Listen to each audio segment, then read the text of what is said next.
All right, welcome to the What's Next podcast with Dave and Pete. Today we have Trace Bell. G'day, Trace.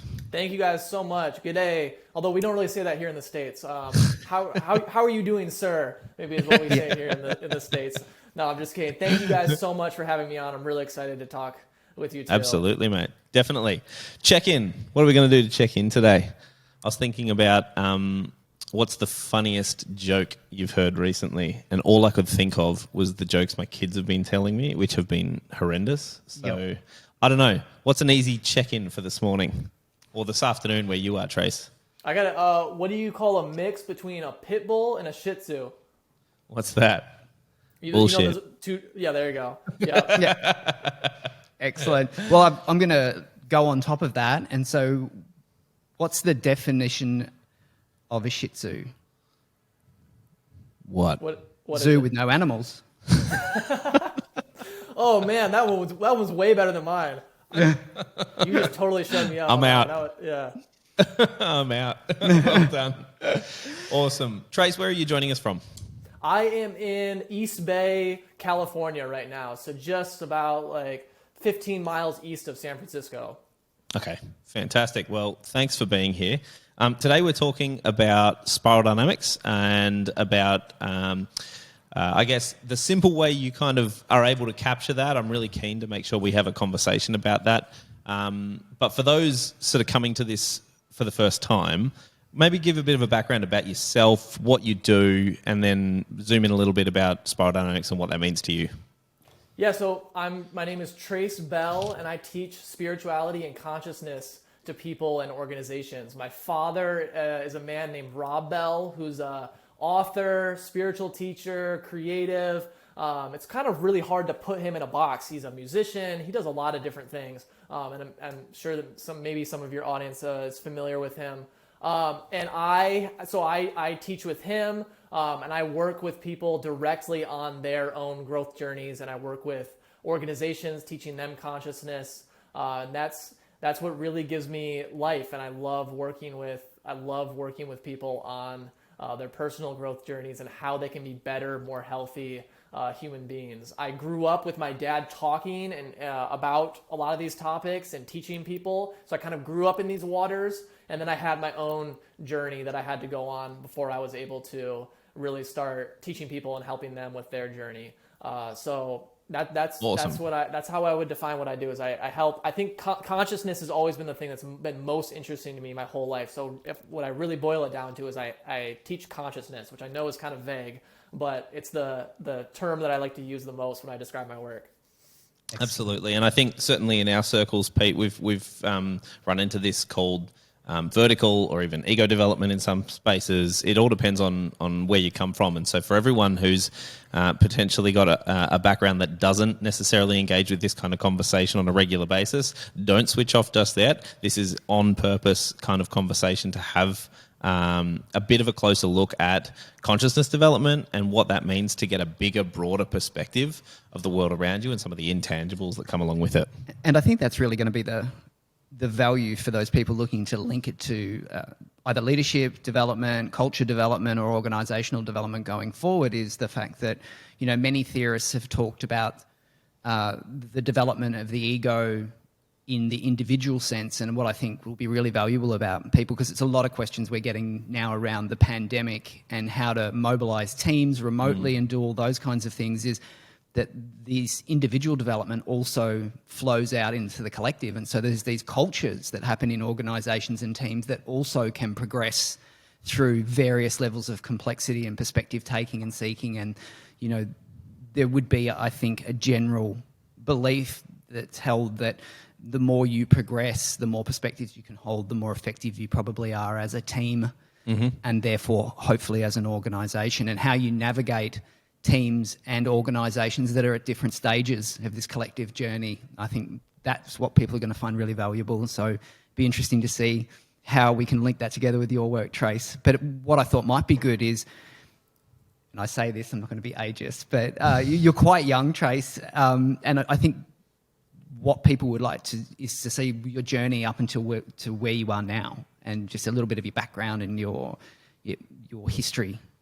Yeah, yeah. So I grew up with my dad being my parents started a mega church, a Christian mega church in a conservative part of the United States. So I grew up with my dad sort of rising up in the Christian world, teaching about Jesus, teaching about the Bible, and so people are surprised, or let me back up even a little bit more. So I grew up with my dad teaching in the Christian world, and I grew up with my dad. Even when he was in the Christian world, he was teaching about spiral dynamics, which we're going to talk about.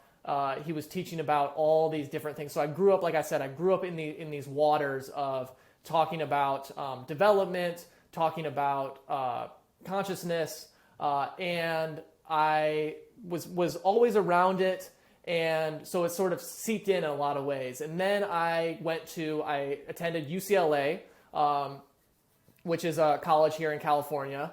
Yep. And yeah, a lot of people are familiar with it. And I studied political science. I've always been very interested in politics and systems and how people relate to each other. And I graduated from UCLA and then started working with people. I started working with my dad and started working with people, like I said, on their growth journey, started working with organizations presenting spiral dynamics. But if we back up a little bit to that time growing up with having my dad being a sort of figure in the Christian world and rising up in this massive mega church, and people are surprised when I tell them that I never considered myself religious and I never considered myself Christian. I was always interested in.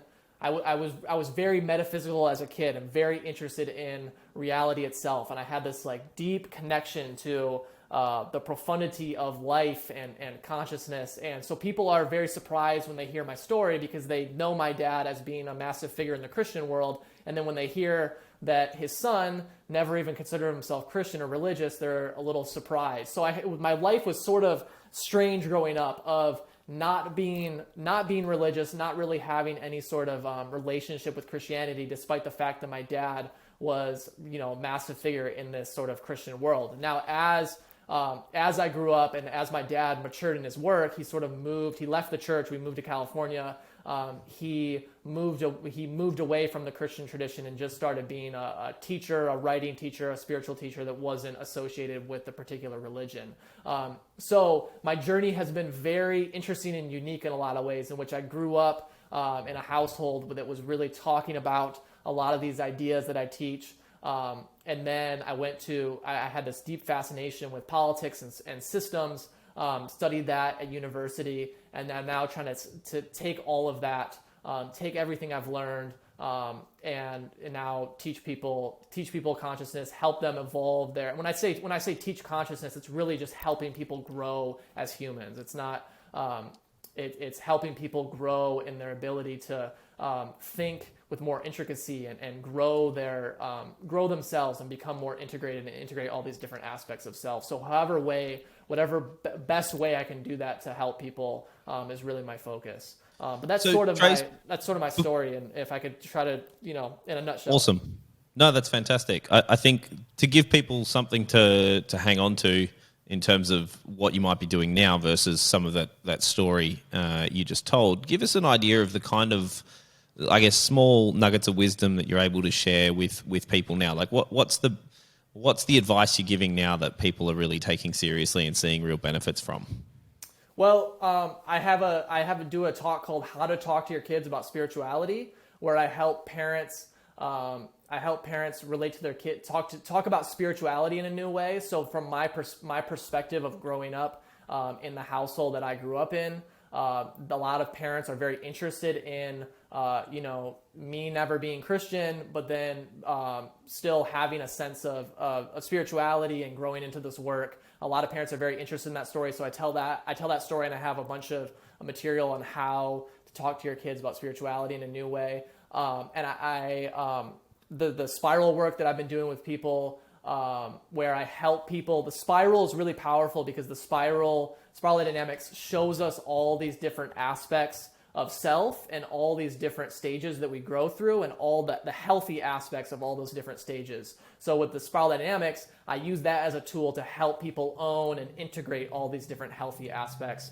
of self. The thing that I think really helps people, the thing that I do that I think that really helps people is just trying to help them integrate and include all these different aspects of their life. A lot of people live lives that are very compartmentalized and are very separate. They have their work life, then they have their family life, and then they have their life where they go hang out with their buddies. They have all it's like they don't, their life is all these kind of separate pieces. And I really like helping people bring together all these different aspects of themselves and of their life. So help them develop a better connection with their body through eating better, through exercising, and the effects that has on their life. Help them see their work, help them bring a more purpose to their work, so that has a more, they're coming to their work with more of a calling and energy. I really like seeing the way that all these different things are interconnected and helping people bring them all together. And I really feel like, and I know we're going to get into talking about spiral dynamics and kind of explain what it is, but I feel like the spiral really helps me do that. It provides a framework to help me sort of bring together a lot of different aspects of self and integrate all those different parts of them. So I don't know if that was direct wisdom, but that's really the approach. That's really some things that have been that I've been doing that have been helping people a lot. Yeah, cool. No, that's great. All right, well, let's jump straight into spiral dynamics and understand what this is, because at the moment we keep referencing it, and most people on this are listening to this are probably going to be like, "What are these guys talking about?" So, give us, I guess, the Cliff Notes version. What is it? And then let's maybe jump through and step through some of these colors. Yeah, so spiral dynamics is a psychological development model that maps the patterns of growth in individuals and collectives. So it maps how humans and individuals grow over time, and also how groups of people grow over time. So it was developed by a guy named Don Beck, Claire Graves, and Christopher Cohen. Those are really the three guys that are the main sort of, when people talk about who developed spiral dynamics, those are really the three main guys. And what spiral dynamics does is it shows how our value systems change over time as we grow psychologically. So it shows different stages that humans grow through. So spiral dynamics has the ability to show us how humans have grown throughout history, and it also shows us how we've grown throughout our own lives individually. So it has all these different uses, and that's the real power of this framework, is that it has so many different uses. We can use it to better understand history. We can also use it to better understand ourselves and our own growth. We can use it to understand societal and cultural dynamics. But the main sort of way that I would encapsulate it is that it's a model that maps the patterns of development psychologically. Mm-hmm. Yeah, great. It's fantastic. Pete, any thoughts from your point of view on where you've seen this used well? I think, just overall, just in any.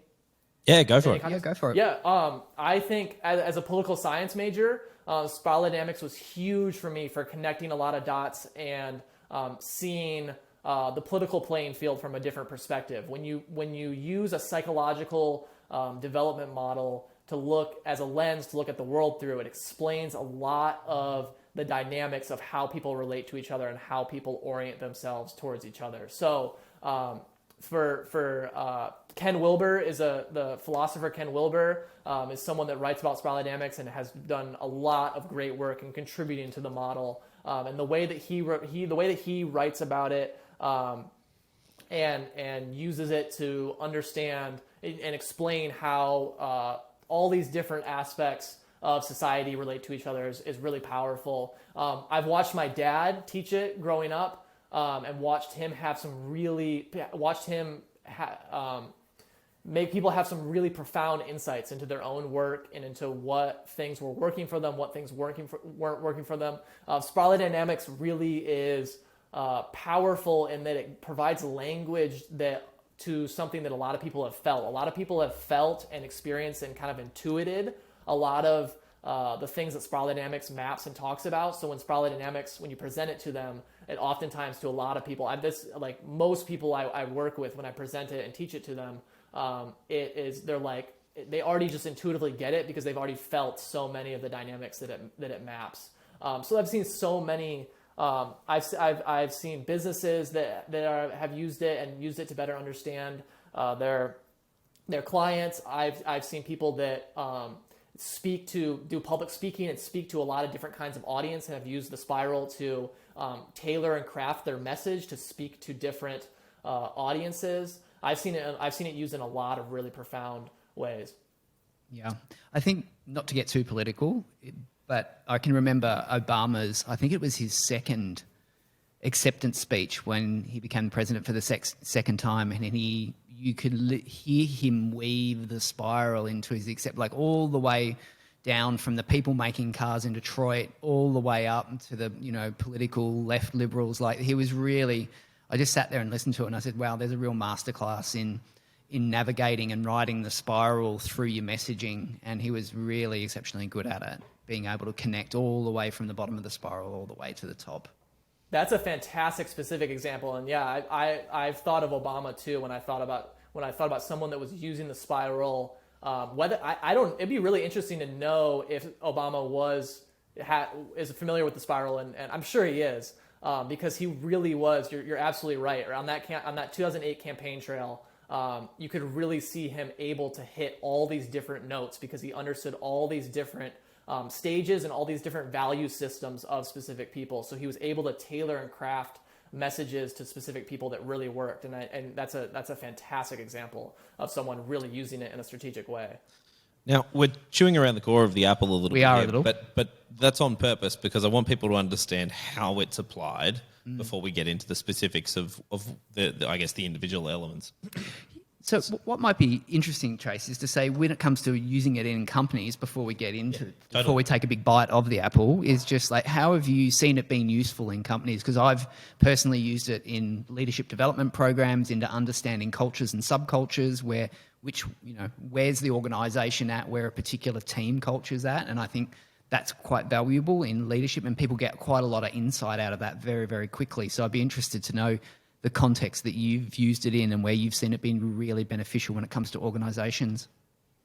Yeah, so I think for organizations, first off, it's really helpful for them understanding their own people within their organization. So I presented it to leaders of organizations, and it's helpful just for them understanding the dynamics between their own employees and their own members of their own organization. When they're understanding the different values that people within their organizations are at different levels of development. It's really rare to find I don't want to say there's no organization, but it's really rare to find an organization or any group of people where every single person within that group is at the same level of development. So when an organization is presented a framework that shows these different levels of development, then it's really helpful for them for understanding how the people within the organizations are relating to each other. So this is why so-and-so and so-and-so might disagree on a lot of issues within the organization. It just helps them see that both of those people within the organization have simply different perspectives, and it's just simply different levels of development.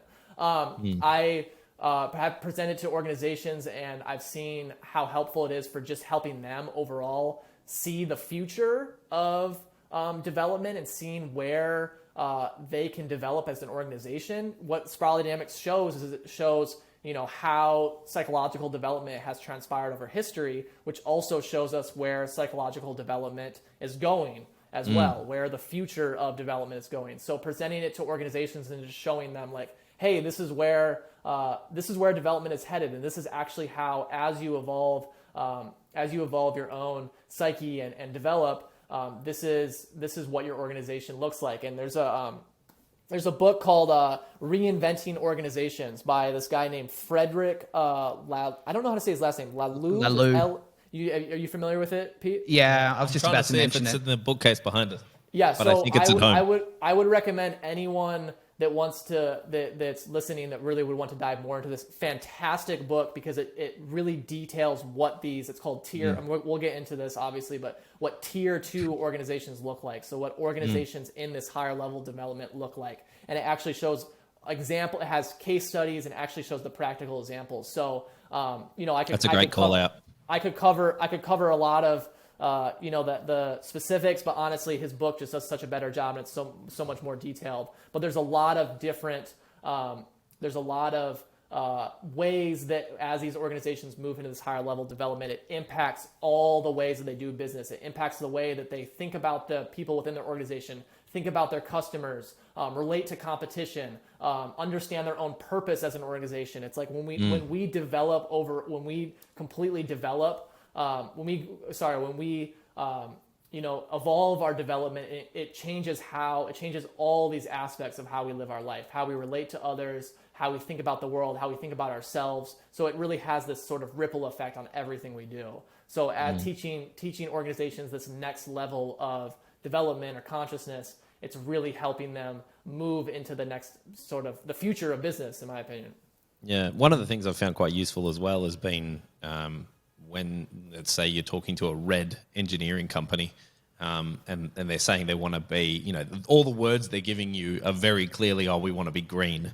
It's sort of like, okay, guys, you have to realize that this is a process. There's two more steps in this process before you're even going to embody green. Now, we can talk a good game, but if you want to live this, we got to do some work. And being able to actually articulate that and give a bit of a process for how long they're going to need to spend going through various stages rather than just hopping from red to green, because that typically doesn't happen, then at least people can see and understand that through development theory, through understanding something like spiral dynamics and how people grow over time, gives people a better understanding of what to expect from each other and how to give permission to each other to grow as well. There's a bit of forgiveness in this as well, that, okay, no, that's okay. They're at that stage. They're going through this. They're understanding a lot more, all that kind of thing. Yeah, I think what would be really good, Trace, maybe if you walk us through the colours, and because I know Dave's just spoken about a couple of colours, red and green, and people are going at home probably going, what the hell are these guys talking about? And they're, talking about colours about what? So maybe some context around, if you take us on a journey from, what you would see in organisations as kind of the base colour, and what the sort of the highlighting of each of those stages are, and what to look for and what to listen for throughout that progression, because it might be a really good thing for people as you talk through the colours to go, okay, I can resonate with that. That happens at work. I can see that in this team and this in that team. So it might give some people some context for these kind of more descriptive discussions where we're using colours. Cool. People actually have a reference point. Take us through the colours. Yeah, absolutely. So I'm going to go through the colors. I'm going to start going through them historically and show them how this development happened historically, because that's really what spiral dynamics mapped. It mapped, the evolution of the psychological development historically, and then I'll get into each of these stages that I'm going to cover has a way that it looks in health and unhealth. So I'll first start with talking about historically how these stages transpired, and then what these stages actually look like in a current day sort of health and unhealth context. So, and while you're talking about it, what are we like? Obviously, people are going to be thinking about it in terms of its historical context, but they can probably also apply some of these pictures you're giving or these health stages to potentially times in their life or teams in their life that they've worked in that have potentially sounded very familiar. Yep. So take it away. Yep. And we'll pop a diagram with the associated colours and a little descriptor in the show notes as well. So when people kind of read through this, they've kind of got a little cheat sheet with them. Yep. So the first stage is called stage beige, and this is called the survival stage. So this is a stage when you think about the first humans. This is the first stage available to humans, and this was a stage where you think about like cave people. This stage is called, like I said, the survival stage. It's just concerned about my own survival needs. So it's only concerned. It's not thinking about complex political issues, complex, societal dynamics. It's just worried about what do I need to do to get through the day. So beige is just drinking enough water, getting my food, getting shelter, getting safety. It's just taking care of my survival needs. So that's what that was what that stage looked like historically. This is the first and most primitive stage mapped in spiral dynamics. Now, if you look at the health of beige, it's like obviously beige is a very important stage because it's taking care of our survival needs. If we don't take care of our body's needs, then we can't do anything. We can't think about any sort of complex issues. It first starts with beige. So beige was just the survival stage, and then it moved to what's called stage purple. And this is usually called the magical stage. So these cave people in history came together and formed tribes and clans. And in stage purple, these tribes and clans formed because these people, humans at this time, started noticing that the sun comes in at a certain time. The moon comes in at a certain time of the day. Sometimes there's rain. People started noticing all these changes in their environment, and they started to develop these ideas that there's a rain god, a moon god, a sun god. They started seeing the stage is very ritualistic and views the world as being magical, and all these things were changing in their environment. So they developed the idea that they need to appease these gods and these forces out there in order to be rewarded. So from cave people in stage beige came then stage purple. So stage purple is very like I said, kind of viewing the world as magical and seeing the environment, having an idea that there's some forces out there that I need to appease, and if I don't appease, I'm going to be punished, and my environment's going to punish me. Now, from stage purple, I have this theory, real quick, just to interrupt. I have this theory that ad agencies prey on purple. yes, And so an ad agency is the witch doctor, and you put things into the ad agency and they do their magic and they come back and they do something that no one in the business could do because they've got good processes and they run a decent business. But it's a lot of, oh, wow, look at this. And it's like, oh, the rain will come when we give the ad agency what they need. It's very much a prey on purple and to drop people down into that space.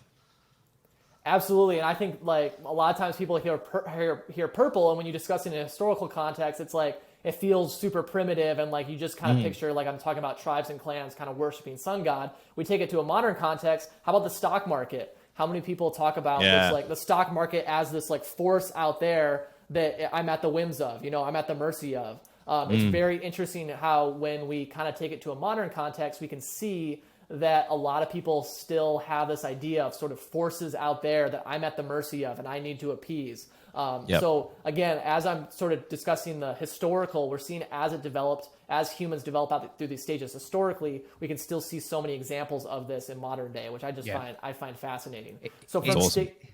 It's interesting to see the artifacts that each stage spits out and what remains. As we move to the next stage collectively, there's always a set of artifacts that get spat out into the world at each stage. And I think it's interesting to see that you see the stock market as an evolution of that. That's the kind of the modern day spit out of that stage that's now still resonant with us.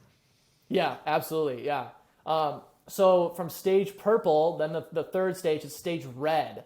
Now stage red is all about individualism and power and autonomy. So when these tribes and clans were formed, these tribes and clans are just feeling like they're at the mercy of these forces out there. Stage red is the emergence of people taking power and realizing that if they demonstrate that they have the most power, then they get the resources, they get what they want. So stage red is the emergence of like chieftains and leaders and people kind of consolidating power by being the most powerful. If I'm the strongest, if I have the most weapons, then I take the most power, and I get what I want. So stage red is this move to really kind of powerful individuals consolidating power by demonstrating that they're the strongest. So again, like red is all about empowerment. Healthy red is all about empowerment and having that power within, having your own individual sense of I, and having the power to go and take what you want. Unhealth of red is trying to have power over others and dominate others. But stage red is this move away from the sort of tribes and clans of purple, and actually this move into I'm taking power, I'm the one I need to answer to, and it's the emergence of the concept of I and really the concept of power and what that can get you. It makes me think of some bosses I've had in the past. Yeah. Absolutely, yeah. So like examples of red are like bosses who are obviously trying to have power over others. Some more kind of like cartoonish examples. I mean, it's not really cartoons, but like mafia bosses. You think of like red.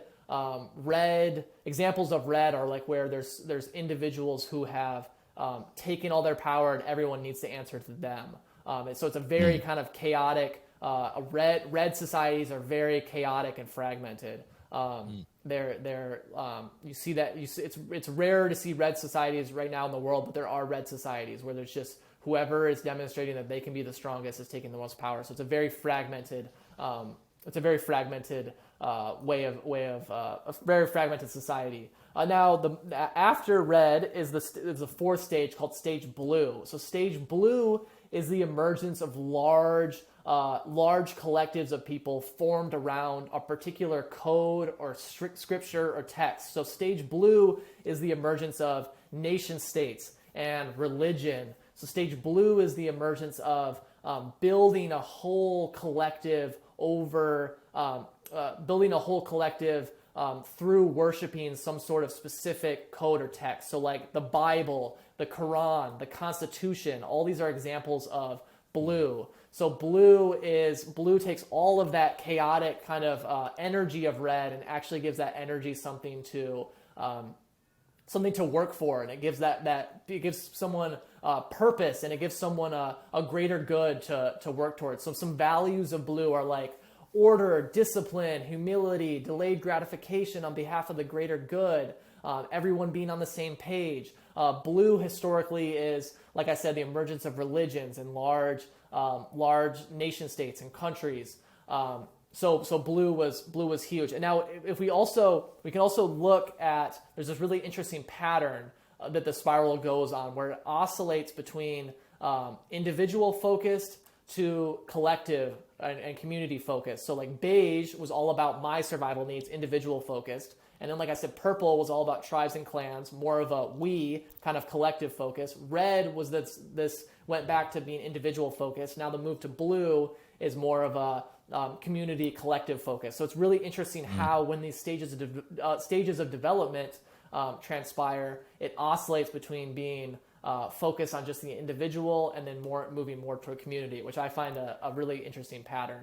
I'm gonna insert Apple into here because I think this is a really interesting thing to watch over a couple of decades. So thinking late 90s. So one of the things I've found about working with organizations and in particular ones who are either in blue or red, trying to get blue, or trying to integrate out of blue and into orange, which is what we'll talk about next, has been the existence, for lack of a narrative, or particularly in a corporate context, you're actually looking for narrative. You're looking for a story. You're looking for some unifying thing that binds everyone together.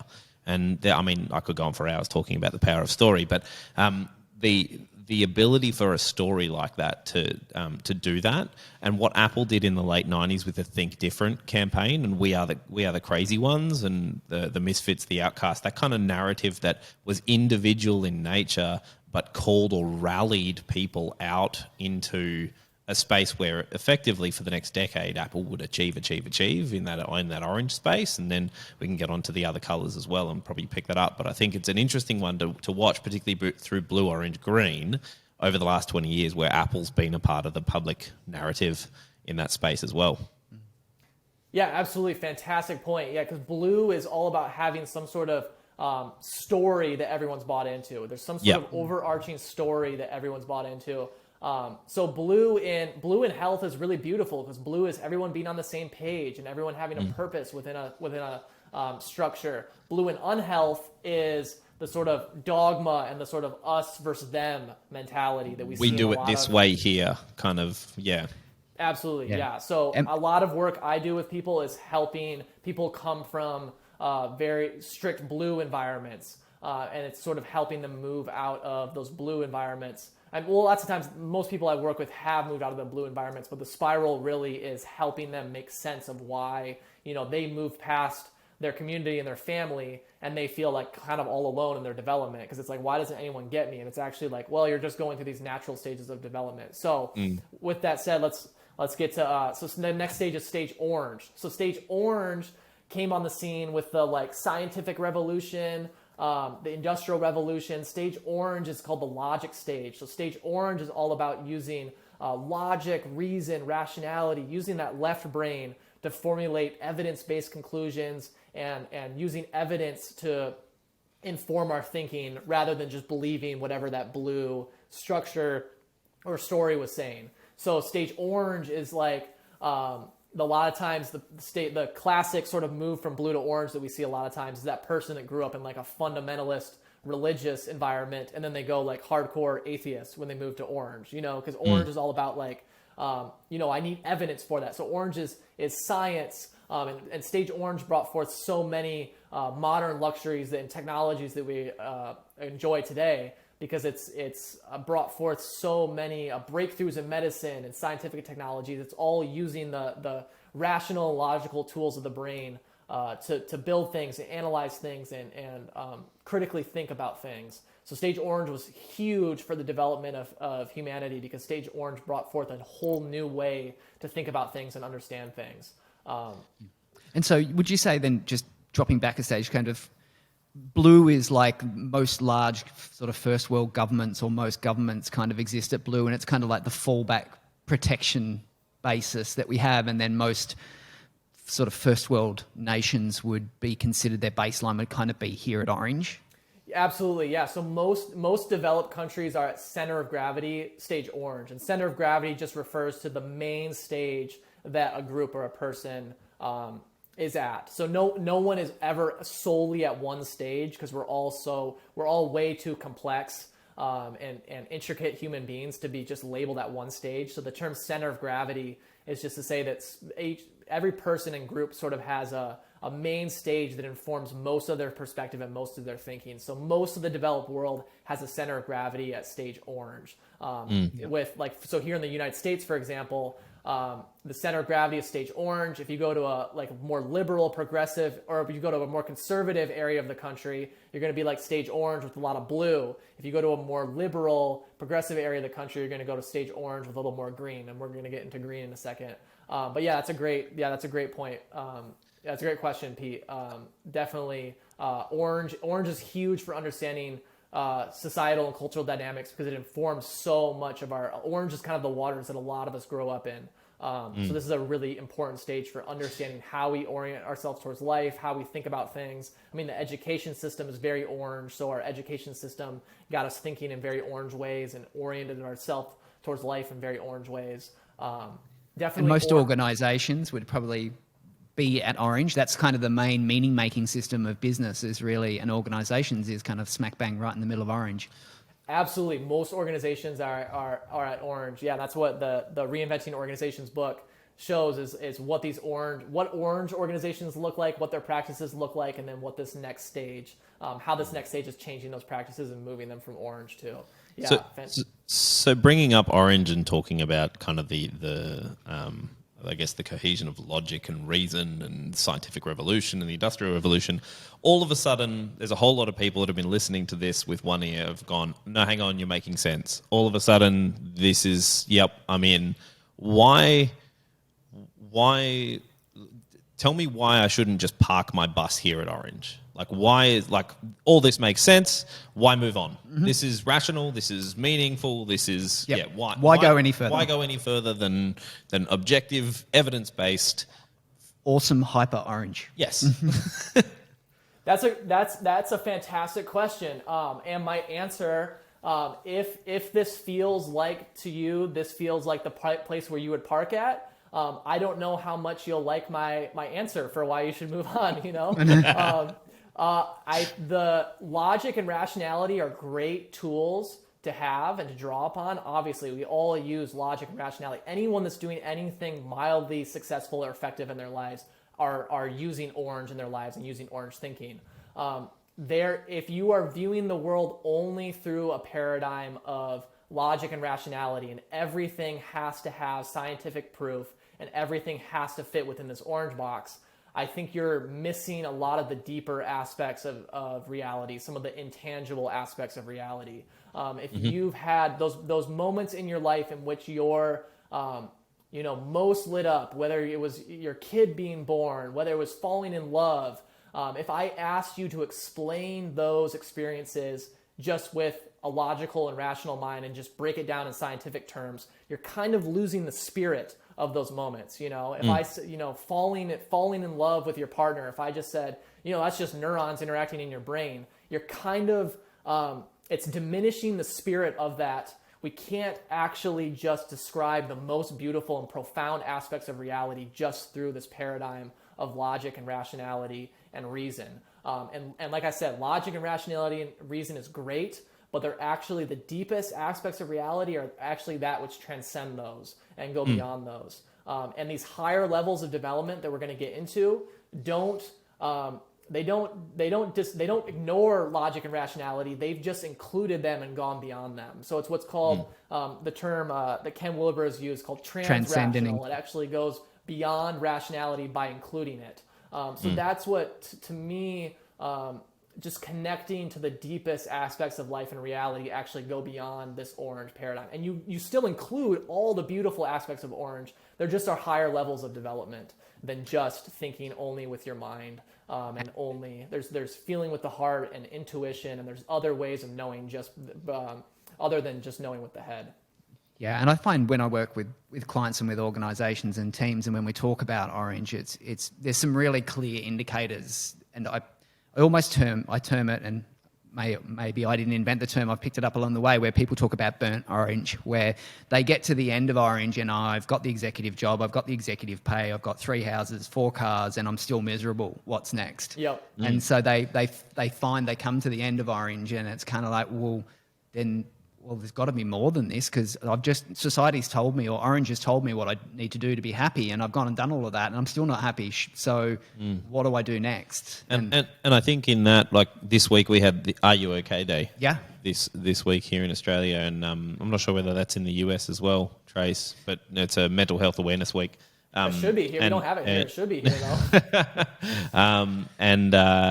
It made me reflect on a similar journey. Not quite the same, but there's that element of striving to improve and striving to achieve that sits at that orange level. That, to be honest, post-pandemic, there's quite a few people out there who have rubbed up against the edge of burnout. They've been at that place, and as someone who's gone through that and taken 6 months to get out the other end of it, it's one of those things where really it's been the invitation to green that's got me out of that, if that makes sense. Yeah, that's really powerful. Yeah, and I love both the points you both brought up. Pete, you bring up the really important point of sometimes these stages, you actually have to live through them all the way and actually reach the limitation of them. So you actually, if you're in orange, you don't always, sometimes you have to live through orange fully and get the nice car and get the nice job and make the money and see that there's actually, once you get all of that, then it's actually, okay, what's next? There has to be something more than just this. And I think a lot of people are waking up to the fact that this sort of orange paradigm that a lot of people are in, of life is just about acquiring material things and being successful. It's like they get those things and then they still kind of feel hollow and incomplete. And they realize that there's actually other, there's other things to life, and there's other levels of development than just thinking about the world through this paradigm and only acquiring just kind of seeking to have success and acquire material things. There's actually so much more to that than this. But oftentimes people need to go through that whole process of living that. So for me, that was attending UCLA. It's the top public university in the U.S. here. And it was like a bastion of orange. It was the academic system is so orange, and it felt so, it honed my skills in a lot of ways, which orange does. It made me a better researcher, it made me think more critically in certain ways. But it felt so hollow and soulless. All the students that I was going to school with, it felt like they were just treating everything like a means to an end. They were sort of perplexed that I was even passionate about some of the material I was learning in my political science classes, because they didn't even really understand the concept of being passionate about what you're learning about. They just only saw school as just, I'm just checking off this box so that I can get a job and make money and have a life. There was like no sort of deeper engagement with the material, deeper engagement with life itself. It felt very kind of hollow and soulless. So I felt like I was just lived through this sort of bastion of orange thinking and orange orientation towards life, which really showed me like, man, this whole orange game can really help you in a lot of ways and hone your skills, but it ultimately it's limited, and it can actually limit you from fully, participating and engaging with life fully. Yeah. And I think the powerful thing about orange is that we've had a narrative for orange, and we haven't really got a social narrative for anything beyond that. And so I think going beyond orange is kind of like the diving board move for a lot of people. They kind of can see over the edge and they're not quite sure about what comes next because we don't have any social stories for beyond orange. Although now I would suggest we're starting to get, green is starting to be, we've got a social narrative for that. So there's somewhere safe to go now where for people in the past, it's been something that they've had to figure out for themselves, which is why that green is that really individualistic drive forward where people have to find out what the world means for themselves. So there's no narrative they can pick up. They have to self-create. And I think and only find that out by going deeper into themselves. And a lot of coaching work I do is around that transition going from orange over into green. So Yeah, great point. And I think one of the other things about orange is that orange works in a lot of ways. Orange seems to people like it's a place to park because orange is about science, and science works in a lot of ways, and science has explained a lot for us, and science has brought us technologies, and orange has brought us so many things that it's like, why wouldn't I park here? It's great here. And it actually takes the sort of living through it to actually see the limitations of it. So I think that's why it's so entrenched as a center of gravity in our culture today, because it works in a lot of ways, which is great. It's brought us forth so many things. But when we just stay there and park there, we're actually kind of limiting ourselves from actually experiencing the higher stages and some of the deeper aspects. So now's when I want to bring back Apple, because I think this is a really interesting transition. So we mentioned before about blue and narrative and introducing we're the crazy ones and think different, and that becoming kind of galvanizing statement for the beginning of the Apple revolution in the early 2000s. And then they sort of went orange as the iPad and the iPhone and everything kind of came on board, and there was this real mantra of there's an app for that. Like everything you want to do, you can achieve by building an app or having an app, or there's an app for that. What I find really interesting now that we kind of transition into green is if you think about Apple's social narrative now, we're talking LGBTQ pride, we're talking environmental sustainability and recycling, and we're talking privacy. They're kind of the three main pillars of what Apple's got now that have nothing to do with there's an app for that and nothing to do with we're the crazy ones. We're now this big behemoth that is integrating our social responsibility as a part of our story. And Apple's really interesting because they sold green long before there was a social narrative for green. So they've actually pitched into the future quite substantially, and you watch their market share increase as the population has evolved out of orange to more green. And so what's been really interesting about them is they've pitched that future-focused idea, and then the population Almost has grown into their waited ideas. for the status quo to come into it. Absolutely. And their market shares increased as society's moved on that meaning-making trajectory.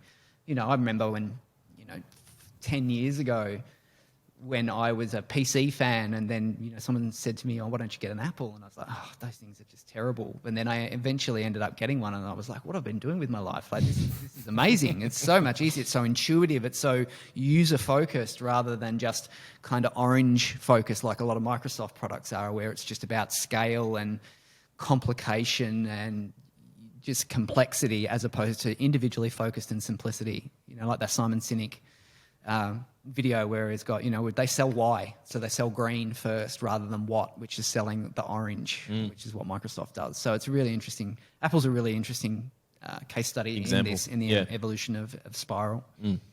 Yeah, I think that was one of the geniuses of Steve Jobs. Steve Jobs was very interested in Eastern spirituality and some of the more yogic traditions, and I feel like he brought all the technology and innovation of orange, but he brought a sort of poetic simplicity to all that technology that's really powerful. I was even admiring my iPhone today. I was like, I don't think I take a second to take a step back and just admire how beautiful this phone is. Like, it's a gorgeous phone. We all have these iPhones that we walk around with, and it's like we're kind of used to them because they're so common. But like, what a design, and there's a poetic simplicity to when you open up that box that's really powerful. I know that's a little bit of a side note about the genius of Steve Jobs, but so stage green now?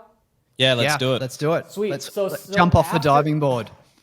After stage orange is stage green. Now, stage green really came on the scene in like the 1950s, 1960s with the the civil rights movement, the women's liberation movement, LGBTQIA.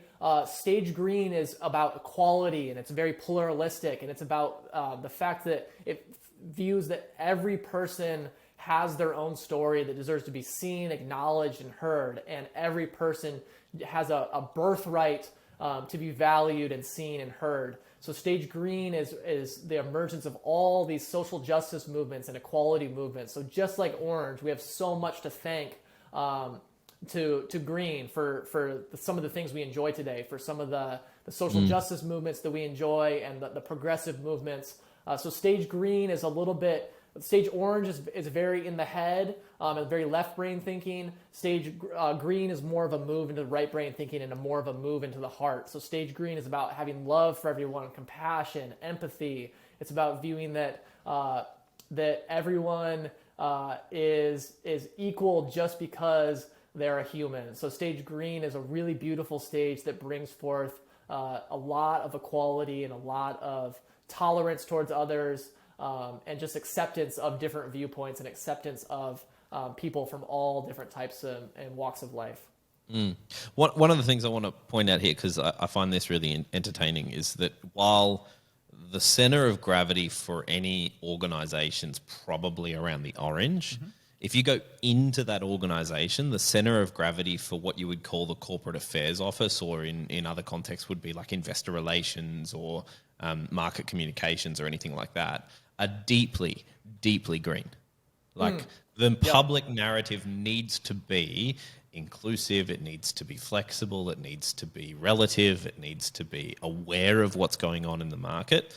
And I find that that tension really interesting. You'll talk to a production or an engineering team, and they'll talk about how they're busy building this thing, and if only corporate affairs got what we're trying to do, they wouldn't stop talking such a silly game. But probably what they're not realizing or unable to reach into is that the game that is being played at that corporate affairs office is a far different game, or made up of a lot of different points that particular team aren't being paid to solve. Yeah, fantastic point. You see, it's very interesting to watch the way that as green has really entered the spotlight and really became a dominant stage of consciousness, you see so many orange companies realizing that they have to sort of have a green message to keep up with the game. Like you see, the classic example is like, all these massive corporations having like pride flags for their logo.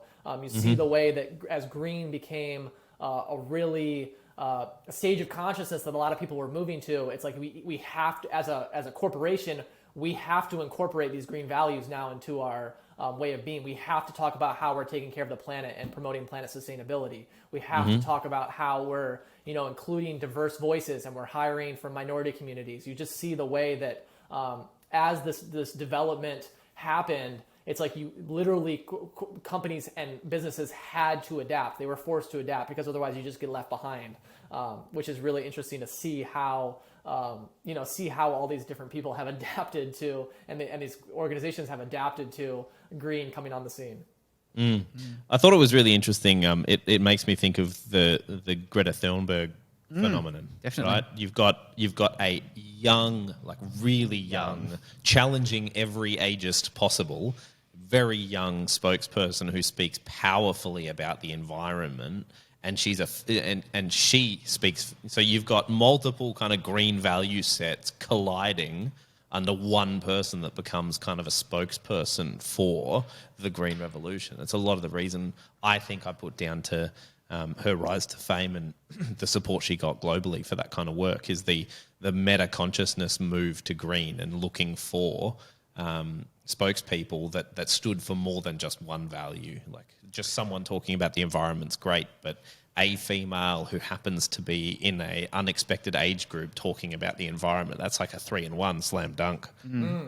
Yeah. And that puts a new term around greenwashing, right? Where most orange organizations talk about environment as greenwashing, but it's actually almost spiral greenwashing as well, where they start talking about the values of green to kind of make as a covert cover for just making more money rather than actually genuinely exploring it as an evolutionary progression for their organization.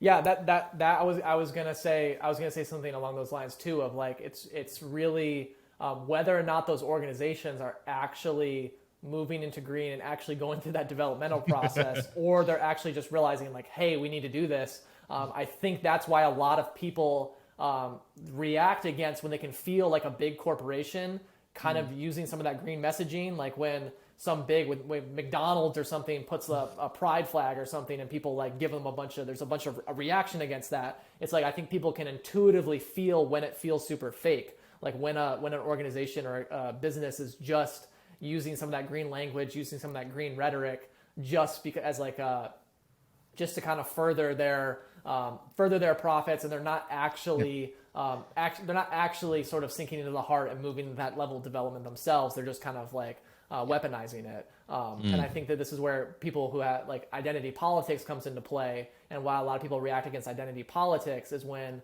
people are using identity politics as as they're kind of weaponizing it. So for example, here in the US, like Raytheon or Boeing, which is like one of the companies two of the companies that make our military weapons, are talking about how black voices or minority voices at Raytheon or Boeing, and it's like these are companies that are making weapons that were then bombing people overseas, but we're promoting diversity within these organizations. It's like totally out of whack and like totally like death diversity. The weaponization of green really rubs people the wrong way, because I think they're just having an intuitive feeling that it's really fake and not coming from a real place. Absolutely. I think that kind of draws us to yellow, but I want to pause here because the transition to yellow is a pretty important transition, right? It kind of is a bit different to the rest. Yes, massive. Yes, that's an understatement for sure. It's the first 6 stages that we just talked about. So if we just recap real quick: stage beige, stage purple, stage red, stage blue, stage orange, stage green. Those first 6 stages are what makes up what's called first tier.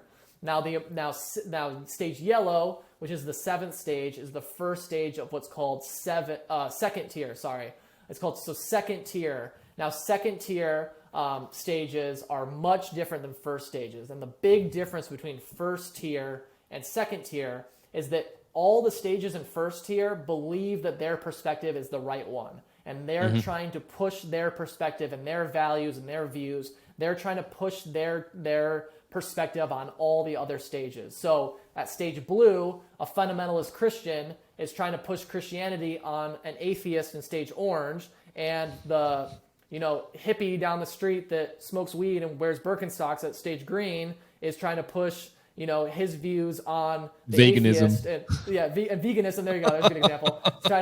There you go. The hardcore vegan is trying to push being vegan on all the other stages. So the big characteristic of first tier is that all the stages aren't aware that they're simply in a perspective, and they're constantly trying to push their perspective on other perspectives, and they're not seeing the whole playing field. Now now second tier, stage yellow, recognizes that all these stages in first tier are simply different perspectives, and it recognizes that each one of these perspectives, all of these stages in these perspectives have health to them and actually have partial truths. So stage yellow is described as being like a systems thinker and being able to take multiple different perspectives. And I think stage yellow really is able to see the whole playing field, and stage yellow doesn't get caught in the trap of sort of arguing with the other stages, because it simply just sees that these people are simply viewing reality from their different perspective. So stage yellow is a huge evolution and huge growth as an individual, because it grows someone and it grows them in a way in which they're not becoming trapped in the old games of labeling, demonizing, judging. Stage yellow doesn't demonize these stages and demonize these perspectives. It simply realizes that these are stages that humans need to grow through. And that was probably the unlock for me when I was introduced to spiral dynamics. Was I'd kind of intuited that there were good pieces to every puzzle here, but hadn't really been given the language or the puzzle pieces to put this together. But to understand, that there's safety and kinsmanship in purple, and that there are places for power in red, and that there's stories that unify us in blue, and that achievement and rationality are important pieces when they're put in congregation with sensitivity and empathy all at the same time, and that you can collapse them all together into a really cohesive way of viewing the planet, becomes a really powerful place to sit when you're talking to people. Yep. And it gives you so much range as well, sitting in yellow, to be able to dance down and talk to, like we talked about with Barack Obama and his acceptance speech, is really being able to touch in on what the key message of each of these stages is. That, because essentially these stages are, apart from growing levels of capacity to take and seek and coordinate perspectives, it's really about meaning making, because it's what are the things in reality that you're paying attention to, and then what are the things that you're not paying attention to.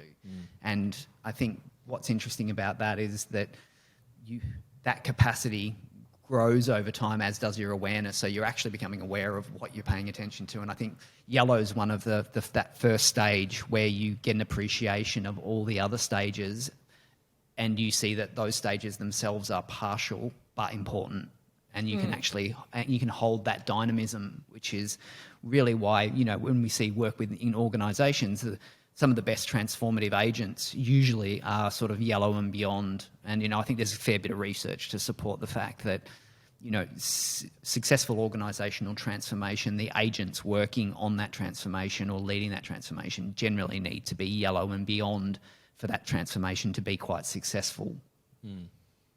Yeah, so well said. And this is where we're really getting into how helpful this spiral dynamics and this content can be for organizations and businesses. Because if you as an organization are able to if you have this yellow perspective, you're able to see the whole playing field in such a better way. You're able to see who the type of people, if you think from a marketing perspective, the type of people that you're marketing towards, what level of development are they at? You're able, like I said, you're able to see the people within your own organization. You're able to see, it gives you a sort of meta view of culture, society, reality itself.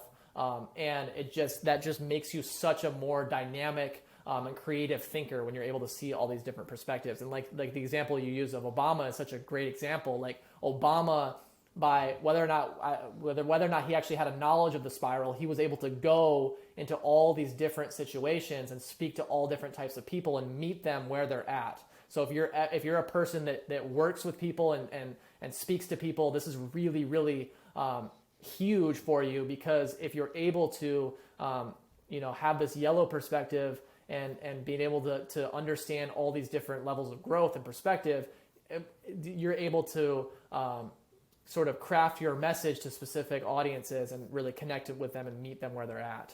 So it's huge for the development in across all aspects of your life when you move into this second tier yellow.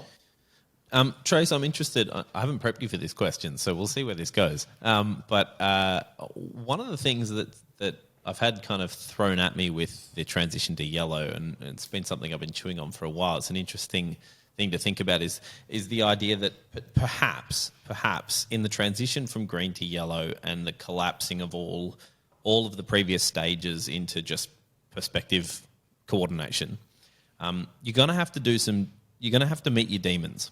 And what I mean by that is any unhealth that you've left behind in a previous stage is going to catch up with you at the end of green.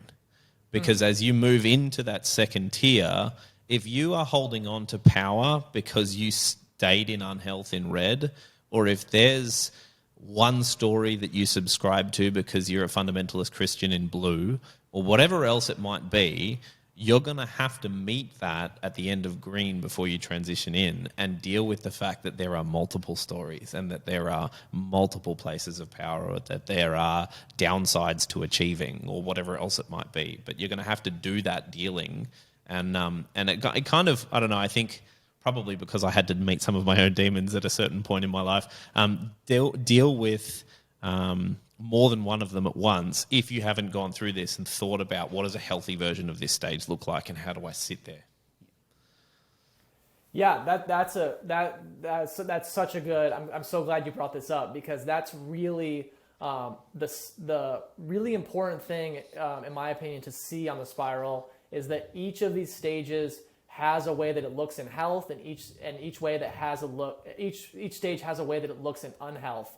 And ultimately, what stage yellow is you transcend to yellow by including all these stages. So the phrase transcend and include is sort of a term that speaks to how when we transcend into a higher level development, but we include what came before it. And the really important part of transcending and including is to make sure that we're including what came before us, but we're including the health of what came before us. And what happens to a lot of people is they do the flip side of transcend and include, which is they transcend and repress. So they've actually repressed these earlier stages, and they've repressed what came before them. And that leads to dysfunction. And that, like you said, leads to kind of having to deal with your own demons and having to deal with, the unhealth and dysfunction. So the skill here is to be able to transcend and move in these levels of development, and then be really comfortable with the fact that all these stages are equally as important, equally as valid, and they have a health that's necessary to include.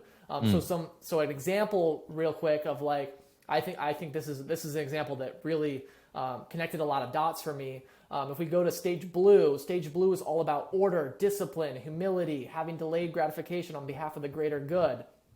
And then we look at stage green, which is like I was talking about, the social justice movements and progressive movements. There are so many social justice and progressive movements that I know we've all kind of experienced this, of seeing these movements, seeing that and believing these people's hearts are in the right place. I'm totally behind this movement, but their movement feels, it doesn't feel very cohesive. It's like their messaging is kind of poor. It doesn't feel like they're on the same page, and it doesn't feel like there's any structure or cohesiveness to their movement. And oftentimes that's because they've repressed that blue that came before them. They haven't owned those healthy aspects of blue.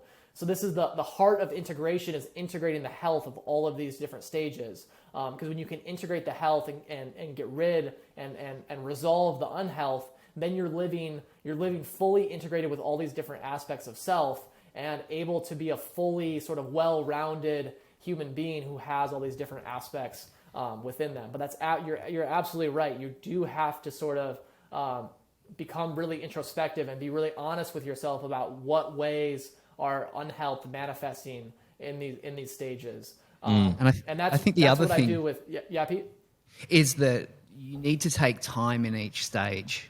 So Yeah. a lot of people that come out of orange and then they find this framework and they're right, okay, I'm going to turquoise or I'm going to yellow next week, where you actually, if you don't spend enough time in it, you just develop bad habits, and you take those bad habits onto the next stage with you. So you don't necessarily need to be a world champion in each stage, but you need to learn the prerequisites of that stage before you can move on to the next one. That's a really good point. Yeah, absolutely. I think that the instinct that a lot of people have when they learn the spiral, it's this, because the spiral goes in these levels of development. It can feel to people like it can feel hierarchical. It can feel like, oh yeah, I want to get to the top. I want to get to those higher stages. And you're absolutely because right. everyone's orange. Yeah.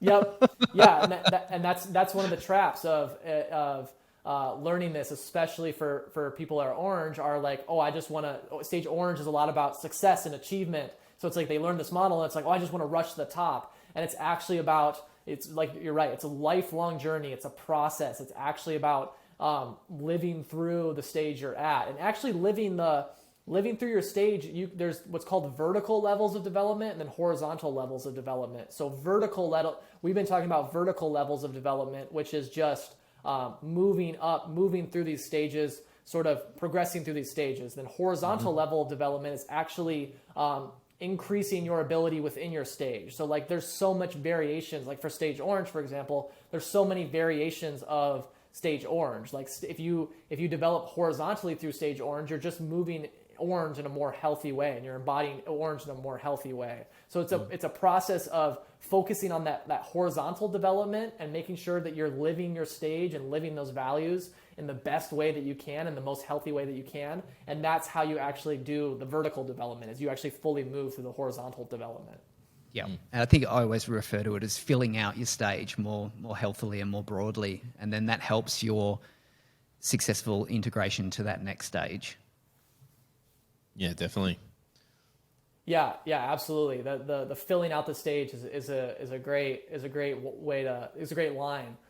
Just filling out and fully living it, and when you fully live it, then you're able to see all the health, and you're also able to see the limitations of it too, and that shows you why you have to move on to the next stage. Because you can hear people talk about why you need to move on to the next stage, but when it really becomes real is when you really experience in your own life, like there's a new challenge. There's a new problem. There's a new that's inviting me to grow. I actually need to grow in this development because it has real life tangible effects on how I live my life. And I think that's the case for a lot of people. Is they really need to grow through this process in their own life rather than just hearing that they need to develop. Because when they actually realize that they need to go in their own life, that's when it becomes really real. And that growth stage, and I think I've kind of alluded to it already, is the growth from one stage to another is not, go to bed on Monday night and get up on Tuesday morning, you're at the next level and everything's fantastic and smooth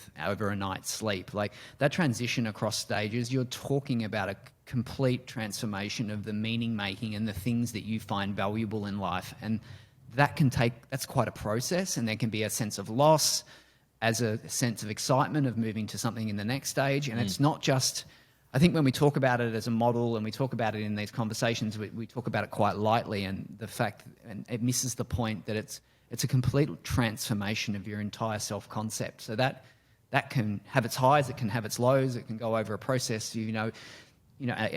6 months to a year. So this is, again, it's not one of those things that I want to sell people on to say, you can do a 2-day course on it and you'll go from orange to yellow in 2 days. Like But I believe that's probably also why, Trace, you call it consciousness training, right? Is what we're talking about here is deeper than just horizontal development. This is about the evolution of self, right?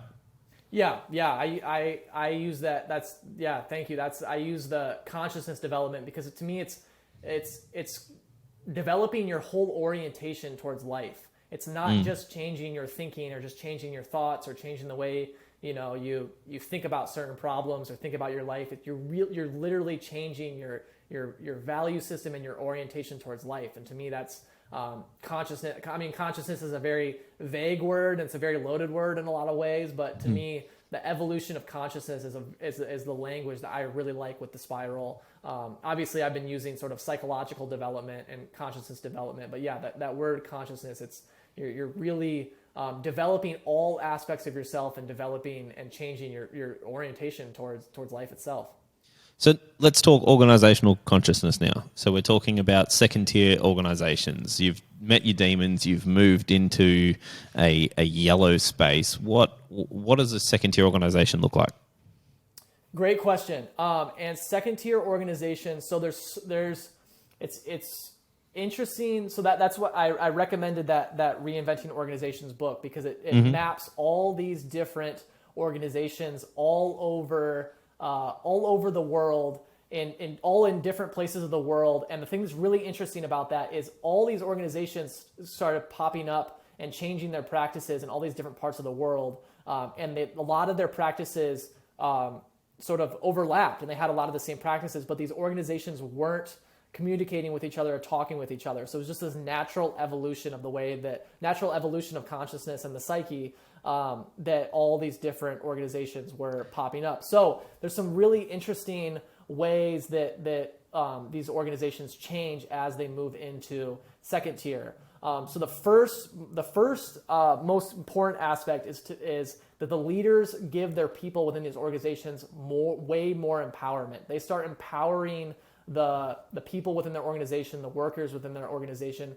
They start giving them more empowerment to speak up about what's working and what's not working, more empowerment to make decisions. They start, a lot of these organizations had self-managing teams. So these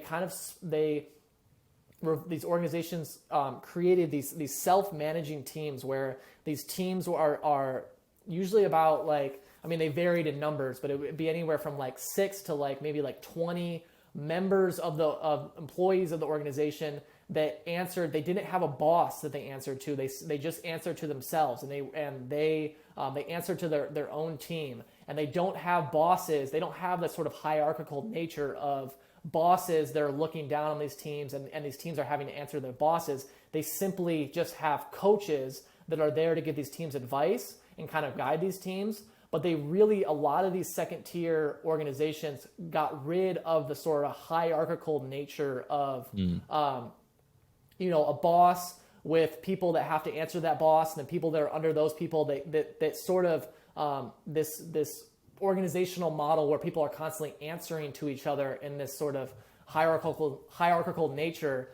They got rid of, and they actually moved to self-managing teams. The other really interesting thing is that they removed the attachment, or they found that there are roles within the company, roles within the organization, and they found that they hire people based on how well the people reflect their own values as an organization. So they start hiring rather than looking at what specific roles those people could fill. They simply just hired based on what people really reflect our values as an organization, what people really reflect the way we do business. And then they brought those people in, and they hired those people, and then they let those people kind of find their own roles within the organization, and they let the people actually change roles within the organization. So I find this really powerful because it removes the attachment that people have that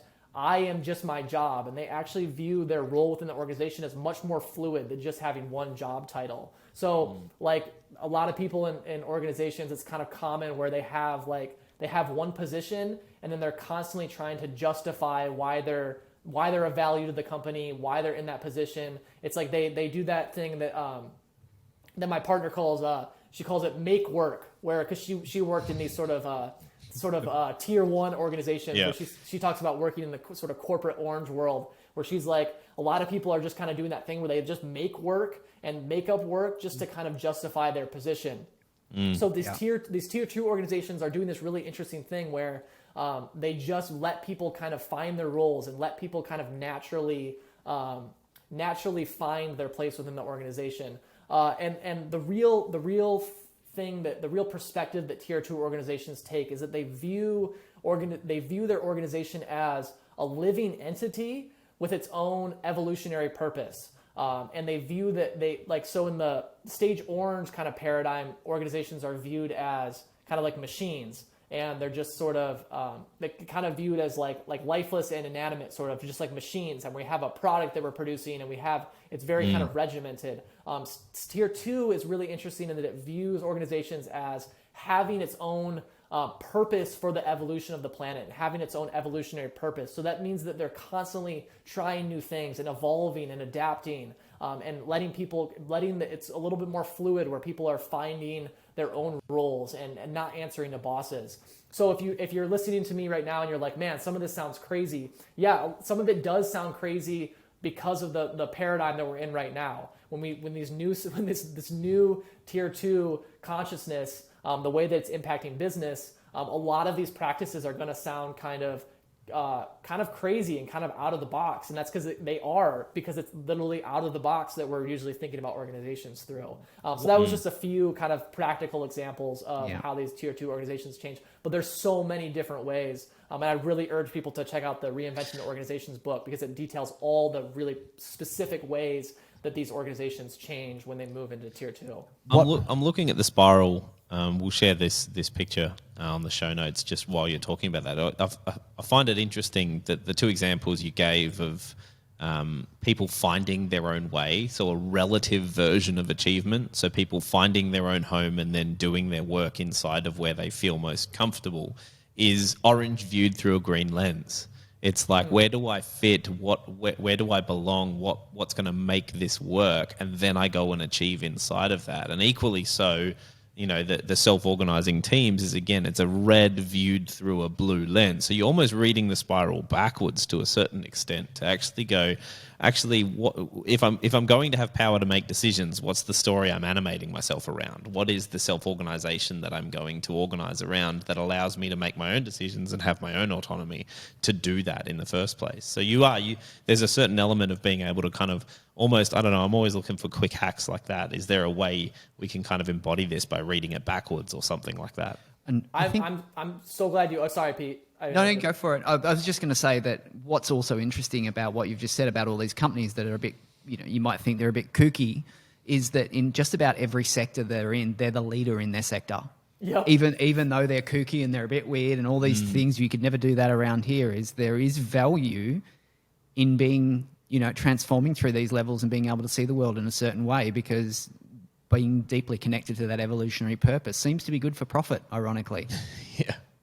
Totally, and that's a classic the profit part exemplifies the transcend and include. It's actually you transcend Orange, and Orange is so focused on just making profit, and the number one purpose is just making profit. And these organizations have transcended and included that by including profit as something that's important, but their focus is on their purpose in the world and doing good in the world, and treating people right and having a beneficial and positive impact on the planet. So profit just fits into that, and they're actually increases their profit, and they're actually really successful. And Dave, the point that you brought up and it just reminded me, the most important aspect, or I shouldn't say the most important, but one of the most important aspects of a second tier organizations is they've integrated and embodied the health of all those tier 1 stages that I've talked about. And they actually have practices within their organization that embody the health of all of those stages. So for example, like beige, that survival stage, that stage of just taking care of your survival needs, like in an organization, that's having plenty of time for bathroom breaks and time for people to take care of their basic needs.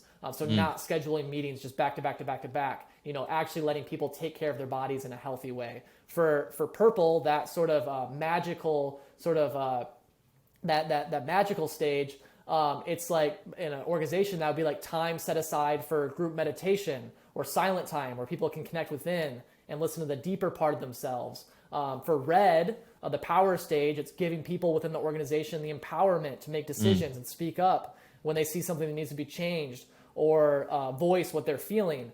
For blue, the order stage, it's having the order and structure within the organization so that everyone's on the same page and everyone is connected to the organization's purpose and then contributing in their own way. For orange, the logic stage, it's using research, analysis, and data to test what is and isn't working.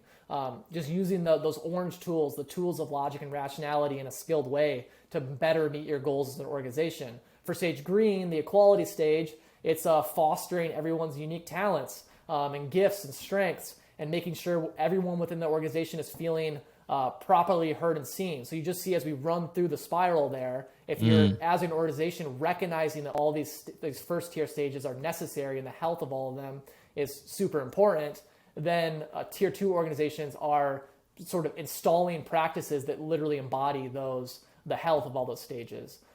So I like what you said, reading it backwards, because that's to be integrated is to integrate the health of all these stages, and that's what these second tier organizations are doing.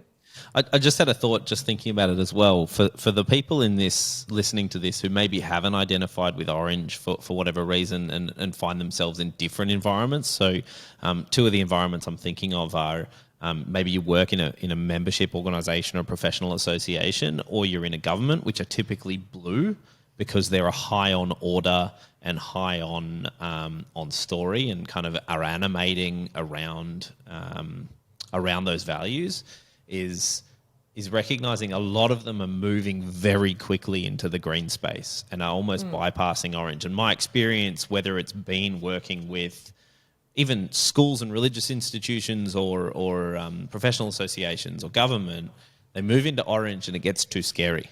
Oh no, we don't want to look at that. It's too honest. The data's too scary to look at. I'm not interested. I'm going to go emu in green and stick my head in the sand and do something nice for the world. And it's like, no, that there's a price to pay. You're going to have to meet that demon sooner or later. You may as well go back into orange and actually get the honest truth about what's going on as you move out of that blue stage before jumping straight into social narratives and sociocentric kind of views of the world. Yeah, green is that you're absolutely right. Green is really popular today. So green is totally in style. So a lot of people sort of try to leap to green and try to grab onto a lot of green things because it's so prominent in our culture, society today. Some theorists even say that green in the U.S. has overtaken. I don't know if actually it's in the U.S. or the world, but I read that some theorists say that green has overtaken the power of blue because it's in the U.S. It says that green, only 20% of the population is at green, but that's mostly our artists, creatives, leaders, in cultural influencers. It's such an influential stage. So a lot of people, green is just so prominent and in style that a lot of people try to move to green, and that can, like you said, can create issues if you're not properly integrating the other stages like orange. Yeah, awesome.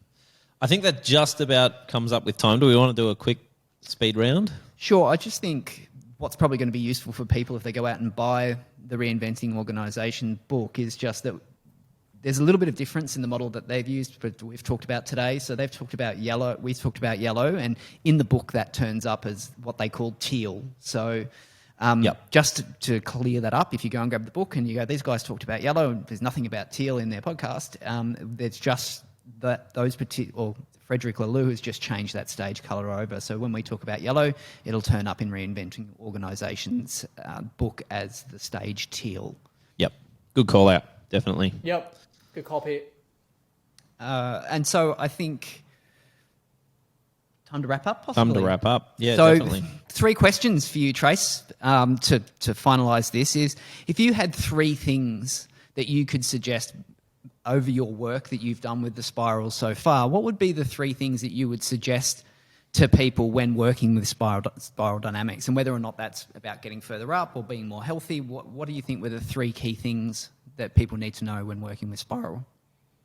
The first thing I would say that's most helpful is to understand there's a bit of a paradox here that no stage is more important than another stage, but other stages are higher. The higher stages are higher levels of development than the other stages. So what I mean by that is a lot of people that learn the spiral kind of treat it in this hierarchical way where there's just they look down on the earlier stages like beige, purple, and red as just kind of primitive stages, basic stages.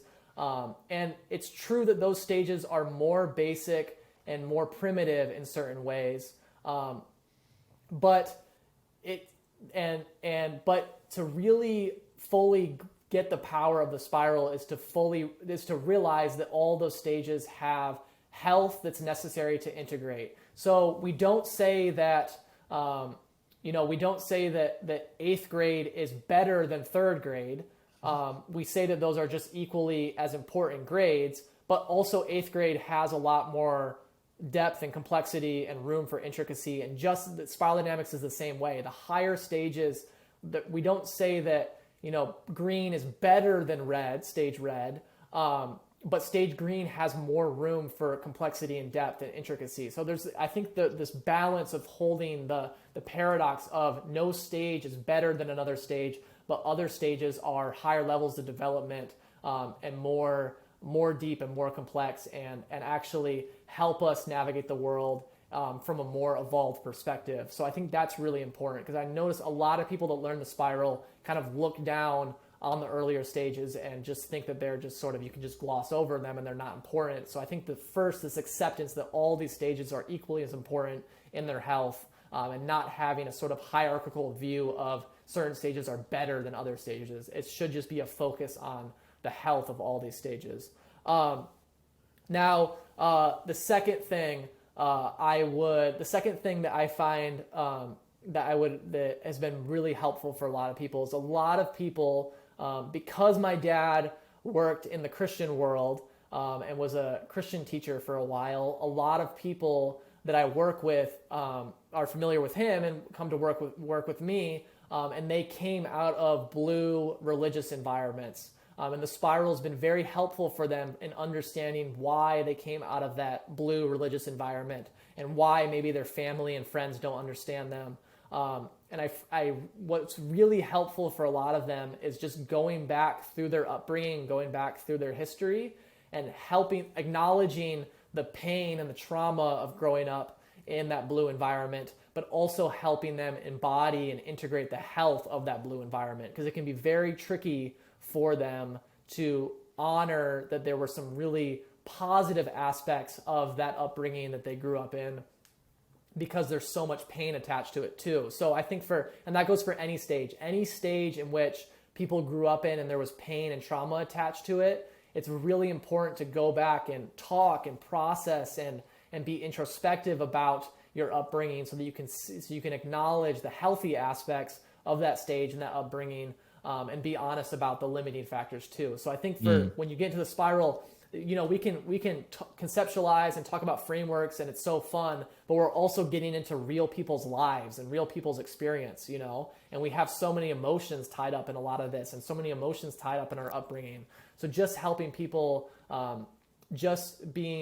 letting people know that just because their upbringing or their experience with a particular stage has a lot of pain, there still is health to go back and integrate and embody. And it's okay to be honest and acknowledge the pain, but also it's equally as important to integrate the health. And the other thing I would say, the other thing that I would find is helpful is, we've talked about it, but it's not a rush. It's not a rush to tier 2, yellow, teal, whatever you want to call it, but it's not a rush to get to second tier consciousness. This isn't a ladder that you have to climb up as fast as possible. This is a lifelong journey. This is a process, and to have patience and compassion for yourself, and to realize that no one's better than you because they might be a higher level of development.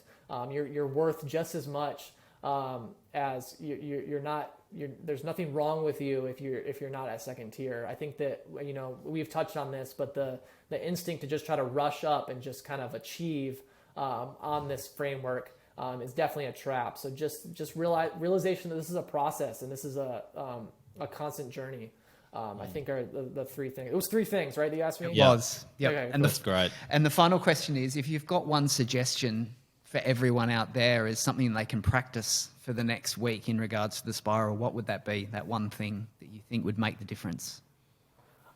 Great question. And I would say the most important thing you can do is try to expose yourself to things that might be that are beyond your stage that you feel you're at. So if you listen to the spiral and can feel that you have a center of gravity around a particular stage and you want to move up, start exposing yourself to material that is beyond your stage, or material that you might not be comfortable with. Start exposing yourself to different perspectives. So if you feel like you're at stage orange, and you want nothing to do with, you think spirituality is all crap, and you think the sinking into the heart and meditation and all that stuff is crap, start reading about meditation, start reading about spirituality. Just expose yourself. You don't have to agree with it. Don't have to agree with it. Yeah.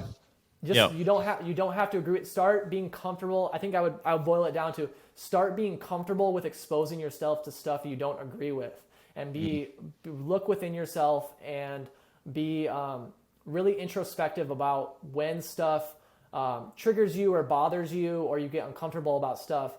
Just realize that might be material that you need to expose yourself to, and be more comfortable with exposing yourself to stuff that you might not agree with or might be outside your paradigm. Just have I think radical open-mindedness is the most important. And that's just a value that could just help the world overall. It's just if we were all more open-minded and just radically open-minded about different possibilities, different avenues, I think that would do wonders. I spent 18 months having regular lunches with a close friend of mine who happens to be wildly on the opposite end of the political spectrum to me, but we're really, really good mates. And we ended up just every lunch, we ended up calling it, we're chasing cognitive dissonance. We're chasing paradoxes. And so we'd bring stuff either that challenged us, that either they would validate or say, no, don't read him. Or the opposite. Hey, I've read this. This is resonant. You go and read this too, and let's talk it through. And just even having to sit there with two ideas that both sound true but are in opposition to each other is a really fascinating way to kind of pull apart some of your own worldviews and start to go, okay, well, maybe there's more to this story. Maybe I need to include both of them and transcend my thinking above that a little bit. Absolutely, yeah. That's that tier. What I would challenge anyone listening to is if you want to move up and you're interested in tier 2, it's being comfortable with other people's perspective and viewpoints and not getting triggered and going into the same kind of defense mechanisms that a lot of people fall into. Sorry, Pete, I interrupted. No, that's fine. No, I was just saying. Well, yeah, we'll wrap up. Trace, thank you so much. I was the one who said, Pete, we've got to get Trace on because his ability to talk through the spiral in roughly less than an hour and make it all make sense in such a simple and concise way is something we really, really would benefit from. And you have not disappointed. Really, really appreciate your time. Where can we find you? So you can find me, my website is tracebell.com, and that's Bell with 3 L's. So TRACEBELLL.com. And I'm doing my course called Living the Spiral, in which I take people through. It's a 7-week course in which I take each session as a particular stage, and we focus on activities to embody the health of that stage. So I work with people on their growth through this process in this course called Living the Spiral, which I've been having a blast, and that's available on my site. We have signups for our next session that we're doing. So yeah, tracebell.com, TRACEBELLL.com. Awesome. We'll Thank you, pop mate. the link to that in the show notes. Yeah, we'll do. And like I said, and like Dave said, Trace, such a pleasure to have you on. Thank you for your time. We know people are busy and time is valuable, so thank you very much for giving us some of that. Yeah, thank you guys so much for having me. This was a blast. I was excited for this, and it did not disappoint. Awesome. Excellent. Thanks, Trace. Thanks. Thank you.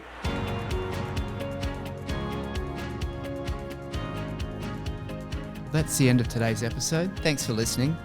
What's Next is brought to you by The Next. We are workplace futurists and transformation facilitators. You can reach us on the web at www.thenextnxt.com.au. Please ensure you subscribe to our channel to ensure you don't miss our up and coming episodes.